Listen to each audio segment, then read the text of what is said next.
Vamos orar nesse momento. Senhor, Deus e Pai, te agradecemos por essa oportunidade de mais uma vez estar em Tua casa, podermos cultuar, prestar nosso louvor a Ti.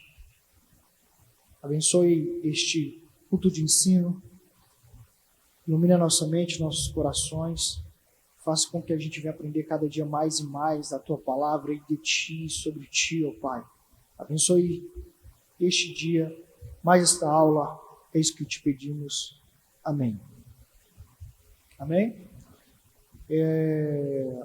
Vamos abrir nossas Bíblias em Lucas, Evangelho segundo escreveu Lucas, capítulo de número 2, versículo de número 41. Vamos seguir aqui com a temática Cristo, sua pessoa e obra.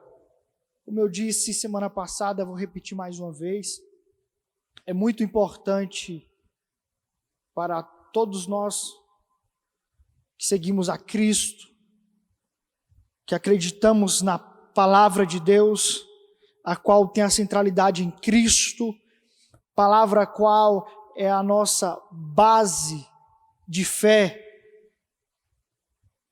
palavra a qual é inerrante, que venhamos conhecer cada dia mais, cada ensino a mais sobre a pessoa e obra de Cristo. Amém? Todos os anos, os pais de Jesus iam a Jerusalém para a festa da Páscoa. Quando ele atingiu os 12 anos, foram a Jerusalém segundo o costume da festa. Terminados os dias da festa, ao regressarem, o menino Jesus ficou em Jerusalém, sem que os pais dele soubessem.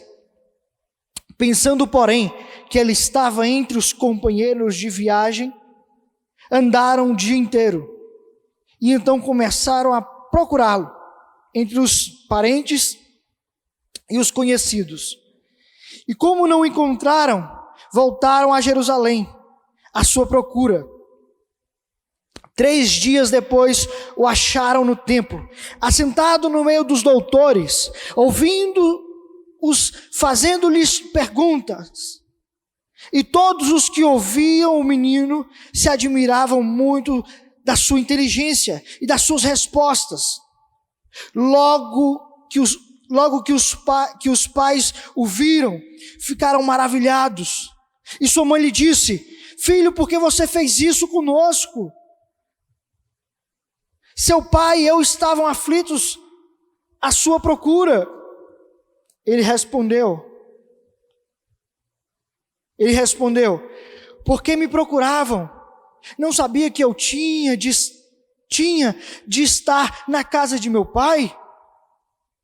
Não compreenderam, porém, as palavras que lhes disse. E voltou com eles para Nazaré, e submisso a eles, e a sua mãe dele guardava todas estas coisas no coração. E Jesus crescia em sabedoria, estatura e graça diante de Deus e dos homens. Vamos repetir esse último verso 52. E Jesus crescia em sabedoria, estatura e graça diante de Deus e dos homens. Amém? Falamos semana passada sobre o Cristo pré-existente, humilhado e exaltado.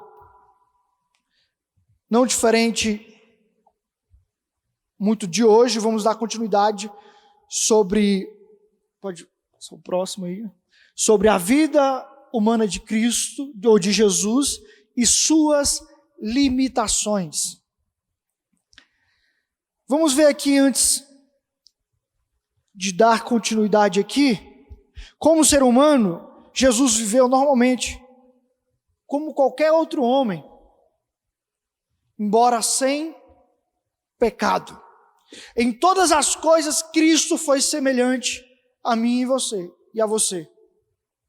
Embora não foi no aspecto do pecado, e sim o Salvador, que vamos estudar nessas lições, foi santo.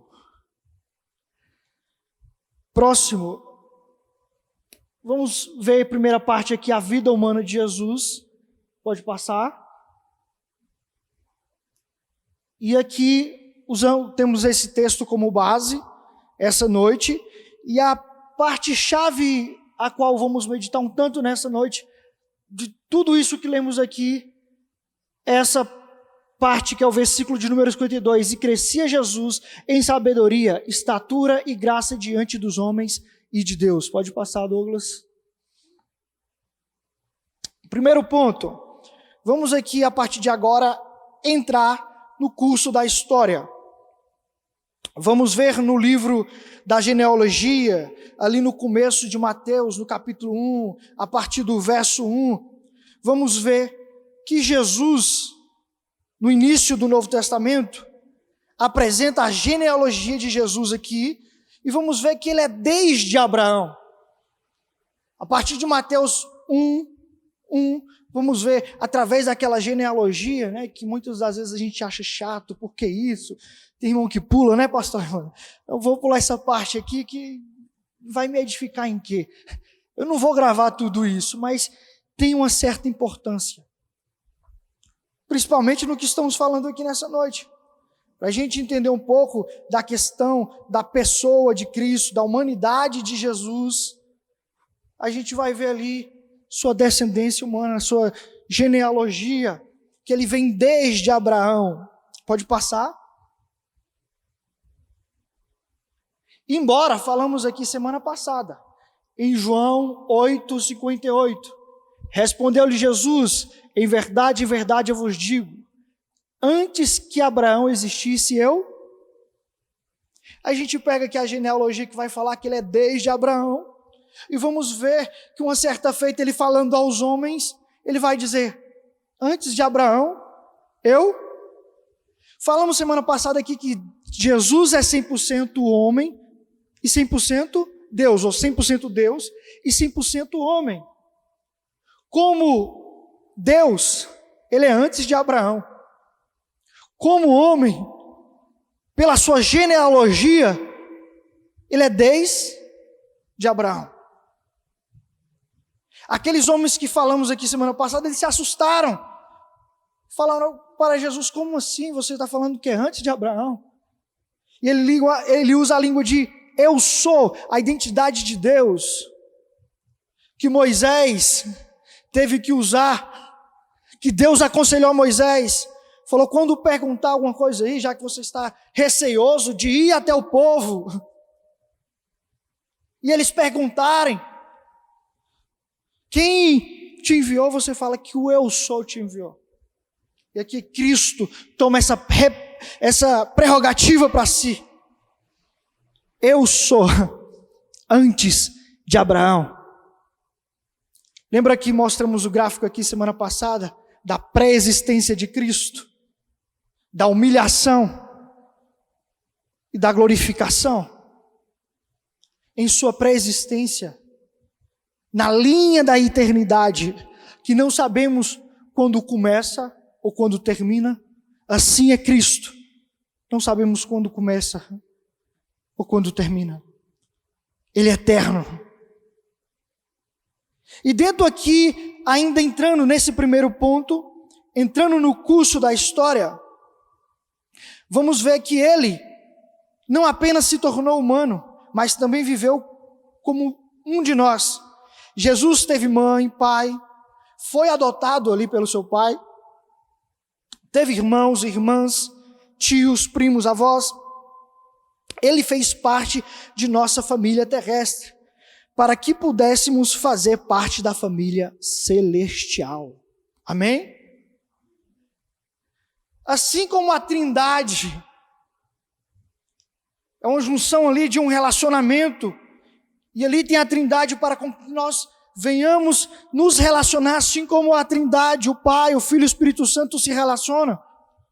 Assim Cristo, ao descer na terra, ao se humilhar, e como homem teve família, Como homem, ele fez parte de uma família terrestre.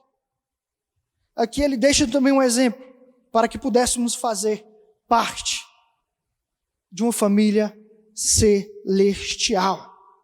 Segundo ponto, o primeiro foi mal, esqueci de passar, pode passar, é esse mesmo. Interferindo no curso da história. Se primeiro a gente deu uma adentrada aqui na história, no curso da história, segundo ponto aqui, vamos ver Jesus interferindo no curso da história. Tendo Jesus sido concebido de forma miraculosa, como podemos ter certeza de que ele era de fato um verdadeiro ser humano? Fica essa pergunta. Tendo Jesus aí, sendo ali concebido de uma forma miraculosa, de uma forma especial, vinda da parte de Deus, não foi de relacionamento humano. Fica aquela indagação: como podemos ter a certeza? Como podemos saber de fato que ele é um verdadeiro ser humano? Será que não fica uma dúvida? Ele é ser humano, mas foi concebido de uma forma miraculosa. Foi quando o anjo vem ali, traz a mensagem a Maria, de que ela era agraciada. E a gente vê de uma parte divina, Deus sendo concebido de uma forma miraculosa, e de uma forma humana, ela vai cumprir sua gestação normal. Vai ter ali suas dificuldades de uma grávida, seus incômodos. O menino ali talvez se mexia. Vai ter todo o processo comum no aspecto humano. E aqui, vendo que Cristo interferindo no curso da história, vamos ver alguns argumentos como resposta. O primeiro argumento: Jesus nasceu. Por que aqui a gente vê como um argumento? Porque vamos ver outras situações como contra-argumento de que Jesus não foi humano. Talvez tem gente que possa pensar: não, ele veio pronto, já desceu da terra, não nasceu, ou alguma coisa do tipo, ele não foi humano. Como podemos crer em um Deus que participou da humanidade ali no sentido de provar da humanidade, de encarnar-se um corpo? Então, como primeiro argumento aqui, temos aqui que Jesus nasceu. Algo simples aqui, em primeiro estágio. Ele não desceu do céu como um homem já feito. Ele foi concebido no ventre de uma mulher, de uma mãe humana, e nutrindo pelo cordão umbilical, como qualquer outro ser humano. Sua concepção foi sobrenatural, como a gente falou aqui, mas o seu desenvolvimento, o seu crescer, foi de forma natural. Segundo argumento: Jesus teve família. Jesus teve família. Jesus não somente nasceu, como também teve uma família. A gente já falou aqui numa leitura rápida aqui, mas olhando um pouco aqui, ele esteve ligado biologicamente aos seus ancestrais, recebeu deles uma herança, uma genética, seus primos, tios, avós, seus pais. Provavelmente ele teve traços ali, semelhanças em sua formação, em seu visual, em seu rosto, em seu corpo. Ele teve alguma semelhança ali, talvez da sua família, em genética, algum sinal, alguma coisa do tipo. Então ele teve família. Terceiro argumento: Jesus se desenvolveu. A gente olhou aqui em Lucas, no capítulo 2, no versículo 52, vai dizer que Jesus cresceu. Ele crescia em sabedoria, em estatura. Jesus crescia, ele desenvolveu como qualquer outro ser humano. Ele não teve algo ali em especial. Ele seguiu o curso ali da natureza comum, do processo de crescimento. Quarto, antes de irmos para o quarto, eu vou pedir aqui rapidamente para que 3 irmãos, se o Douglas puder nos auxiliar com o microfone aqui, ou se só tem esses aqui ou tem outro aí, Douglas? Já desceu? Alguém abre para a gente aí no Evangelho de Mateus, capítulo 4, versículo 2. Outro, se possível aí. Abre em João 19, verso 28. E por último, João 4, 6. Vai ser apenas essas leituras aqui para a gente participar um pouco aqui. Mateus 4, versículo 2. O senhor pode ler o Mateus, pastor? Se o pastor Raimundo puder ler João 19, 28.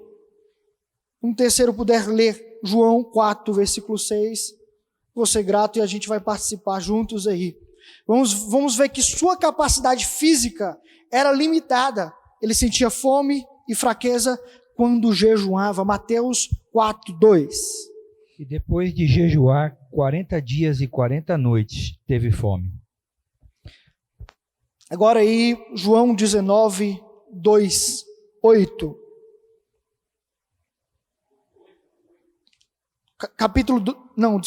João 19, versículo 28.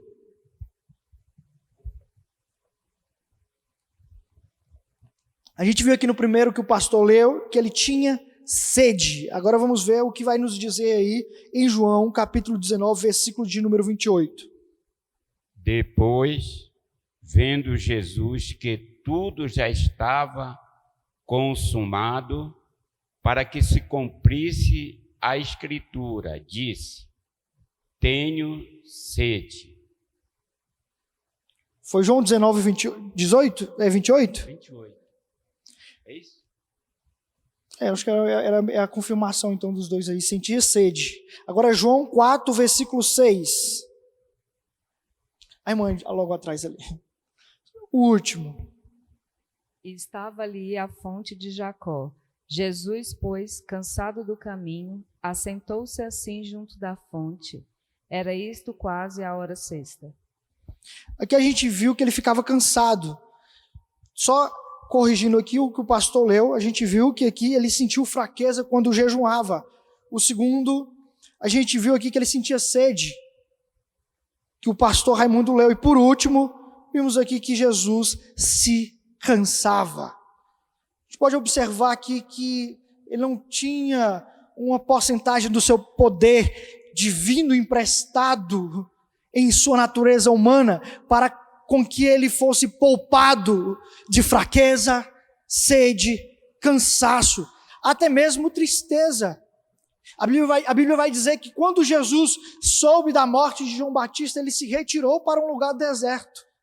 Tanto por conta que ele ficou triste com a notícia ali, tanto quanto ele vinha de uma jornada com seus discípulos, e tanto ele como seus discípulos se retirou para um lugar para descansar. Vamos ver que Jesus sentia fraqueza, tristeza. Um exemplo interessante é a passagem de Lázaro. As irmãs de Lázaro mandam mensagem para Jesus, para avisar que o seu amigo muito querido estava enfermo. Chega um mensageiro lá, falando que o Lázaro está enfermo. Jesus volta com o mensageiro? Não. O mensageiro volta sozinho. Quando o mensageiro chega com a mensagem de Jesus, mensagem qual era? Essa enfermidade não é para morte. Mas Lázaro já estava morto quando o mensageiro voltou. Sabe aquele momento que a mensagem e o que Deus está falando para você não é compatível com a realidade? E você fala, como assim? É a hora que a gente precisa ter fé e ficar com a palavra de Deus. Porque visto que andamos por fé e não pelo que vemos. Aí depois Jesus chega lá, depois de um dia lá, Lázaro está morto, Jesus repete novamente, isso não é para a morte, só que ele está morto. Para a glória de Deus. Jesus olha aquele cenário todo ali, e a Bíblia vai dizer que Jesus chorou. Mas outrora ele falou que não era para a morte, era para a glória de Deus. Como Deus, ele sabe que Lázaro iria ressuscitar. Mas como homem, ele se entristece e chora. E Jesus chorou porque ele estava um amigo. Embora todas as coisas acontecem para a glória de Deus, com a finalidade para a glória de Deus, situações difíceis e complicações e limitações humanas, são todas para a glória de Deus, são situações pedagógicas, não tem fim em si mesmo. Todas elas, todas as situações que passamos, que Jesus passou, aponta para a glória de Deus. Amém? Vamos ver aqui agora o quarto argumento. Tem o quarto argumento? Tem. Jesus morreu. Estamos falando aqui de argumentos aqui para mostrarmos a humanidade de Jesus, para mostrarmos aqui a parte humana, a vida humana de Jesus. Seu corpo humano deixou de ter vida ao ser submetido a tão cruel tratamento e parou de funcionar. Mesmo depois de morto, seu corpo continuou sendo humano, sujeito à decomposição. João 19:34. Fica aí para você meditar depois. Vamos correr aqui contra o tempo. Se o primeiro ponto a gente viu aqui entrando no curso da história, segundo ponto foi interferindo no curso da história. Já o terceiro, vamos ver aqui o Cristo modificando o curso da história. Até aqui os irmãos estão entendendo, amém? Está dando para acompanhar aí? Vamos ver aqui, e ao examinar as Escrituras, principalmente o Novo Testamento, encontramos não apenas confirmações da plena humanidade do Messias, que foi a gente viu uma parte aqui, alguns versículos, algumas partes que vão falar da sua humanidade, como também os motivos por que tinha se tornado homem. Vimos aqui algumas argumentações, alguns argumentos. Agora vamos olhar aqui motivos. Se de um lado a gente viu, primeira parte a gente viu argumentos, agora a gente vai ver alguns motivos. Quais foram as motivações, quais foram os motivos de Jesus ter vindo como homem? Primeiro motivo, representar a nossa obediência. E quando falamos de obediência, e Cristo ligado a esta palavra, a essa ação, a esta responsabilidade, a este dever de obediência, vamos lembrar do nosso primeiro representante, ou o primeiro representante da humanidade, que foi quem? Quem foi o nosso primeiro representante? Adão. Adão foi reprovado no teste da obediência, em Gênesis 2:15, Gênesis 3:7. Mas o segundo representante, Jesus Cristo, o homem, obedeceu. E foi uma obediência que lhe trouxe a morte, e morte de cruz. O primeiro Adão desobedeceu. Era uma obediência ali, vamos dizer que básica. Não come desta árvore. Não come destes frutos. Vamos traçar um cenário aqui para vocês enxergar melhor. Um exemplo aqui, ou um paralelo entre Jesus e Adão, entre o primeiro representante e o segundo representante. O primeiro, Adão, talvez nem com fome estava. Ali naquela situação de tentação. Ele está no local ali, no jardim, está ele e Eva, e a serpente que logo antes ali seduziu a Eva. Em seguida a Eva foi até Adão. Em seguida, Eva se direciona até Adão. Então aqui, talvez ele nem com fome estava. Morde ali o fruto. Acreditam-se que é uma maçã. Colocam aí, figuramente aí, como uma maçã. Ele come. O Cristo que obedeceu está 40 dias e 40 noites no deserto. E o diabo aparece para ele e fala: transforma a pedra em pães. Ele responde: nem só de pão viverá o homem, mas sim de toda a palavra que sai da boca de Deus. O primeiro Adão não tinha ali 10 mandamentos. Tinha apenas um mandamento: não comerás do fruto desta árvore. No tempo de Jesus havia 10 mandamentos. Mais à frente ele resume ali em 2. Amarás teu Deus acima de todas as coisas e o próximo como a ti mesmo.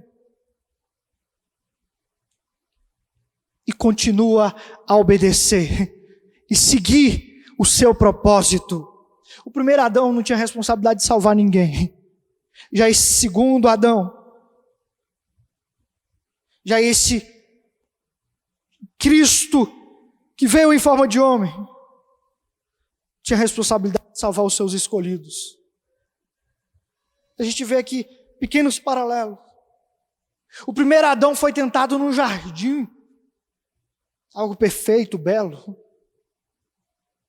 O segundo Adão vai ser tentado no deserto. E pegando isso como reflexão aqui, abrindo a observação, todos nós somos tentados. Cabe o nosso Adão, ou o primeiro Adão, vencer, ou o segundo Adão, que é Cristo Jesus, que morreu por nós, obedecer a palavra do Senhor e prevalecer em todas as tentações. Amém? Então fica aqui um paralelo claro. 1 Coríntios 15, 47. Vamos ver aqui que vai nos mostrar, ou Cristo nos mostrou, ser aceitável perante Deus, vencendo o tentador. Me perdoe. Ele mostra ser aceitável perante a Deus, vencendo o tentador em Lucas 4:1, que falamos aqui. E em 1 Coríntios 15, versículo 47, vai mostrar que o nosso segundo representante, Jesus Cristo, é bem diferente do primeiro. Por isso Paulo disse: pois assim como por um só homem, ou por uma só ofensa, veio o juízo sobre todos os homens para condenação, assim também por um só ato de justiça veio a graça sobre todos os homens para justificação que dá vida. Romanos 5,18. Paulo vai dizer que por um homem entrou a morte, entrou a ofensa, e com isso veio o juízo, mas por um só homem também veio a justificação que nos dá vida.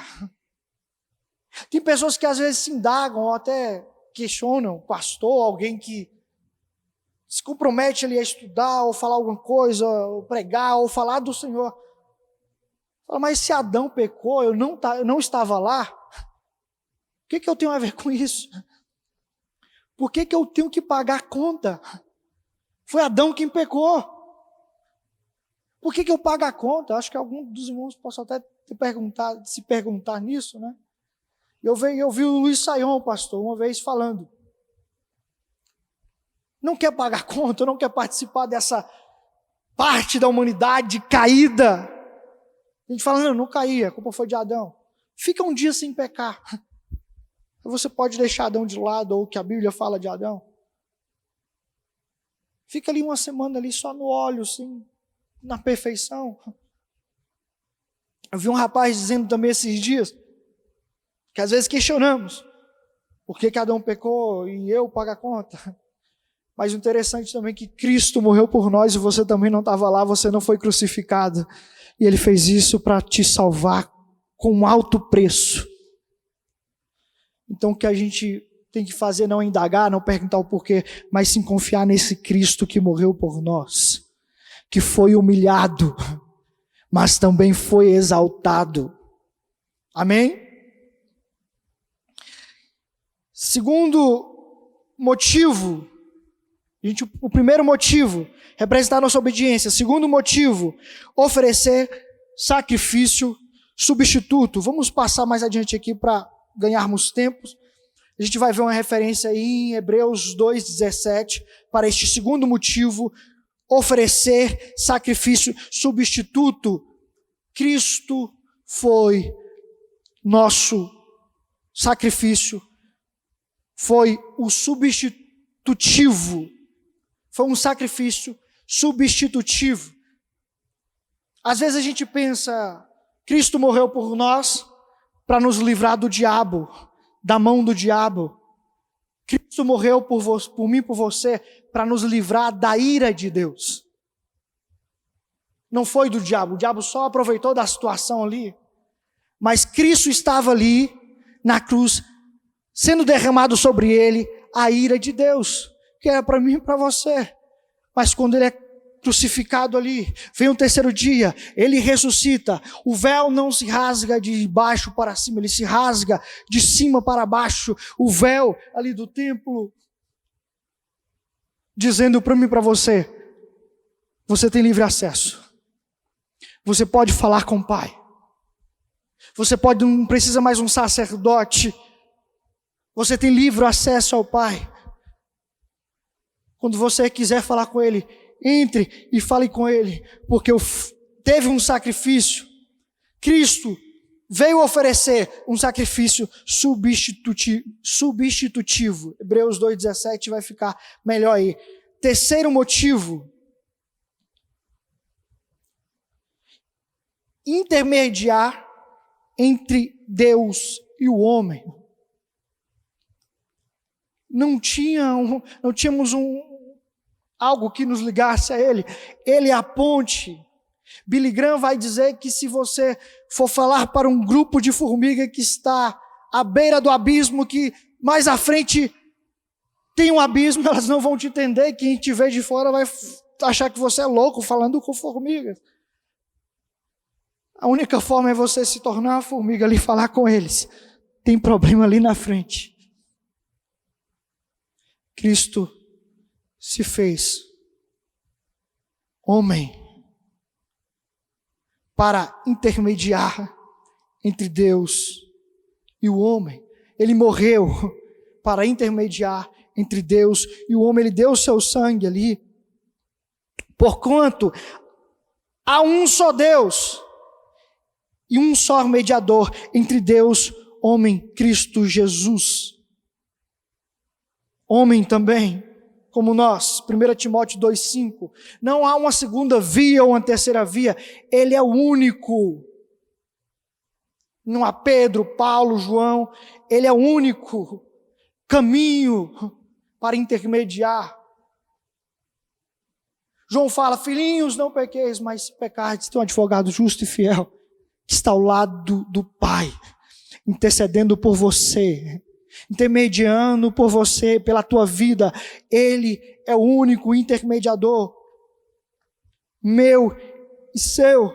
Jesus pode realmente ter empatia para conosco, interceder por nós, já que Ele sentiu na pele todas as provações pelas quais passamos, os nossos sentimentos, frustrações e tentações, experimentou o que é sofrer, passar por fome, frio, ficar exausto e abatido, sentir-se só e rejeitado.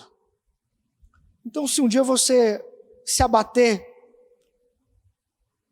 por algum tipo de tristeza, abandono, traição, dor, sofrimento, lembra-se que Cristo passou por isso.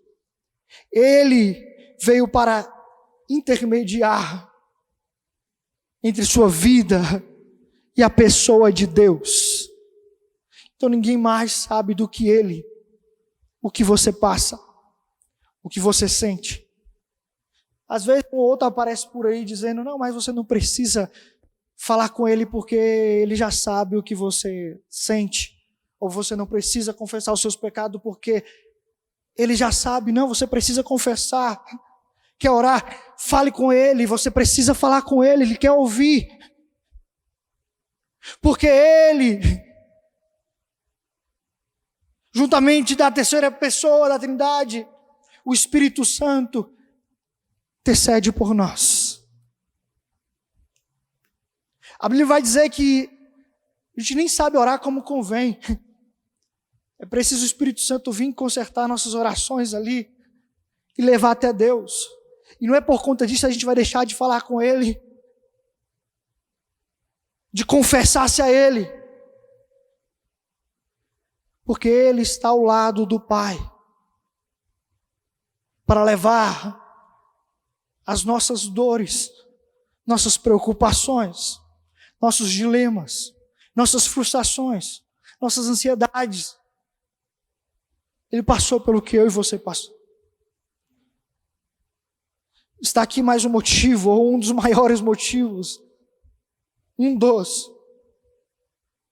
de confiarmos nesse Cristo. E confiarmos na sua morte, na sua entrega, por mim e por você. Olhamos aqui Jesus, Cristo homem, a vida humana de Jesus, e logo na próxima semana vamos ver aqui sobre as limitações de Jesus. Amém? Fiquem de pé, vamos orar neste momento. Senhor, Deus e Pai, te agradecemos por esse momento de aprendizado da Tua Palavra. Senhor, te agradecemos pela vinda de Cristo, Teu Filho, Teu sacrifício,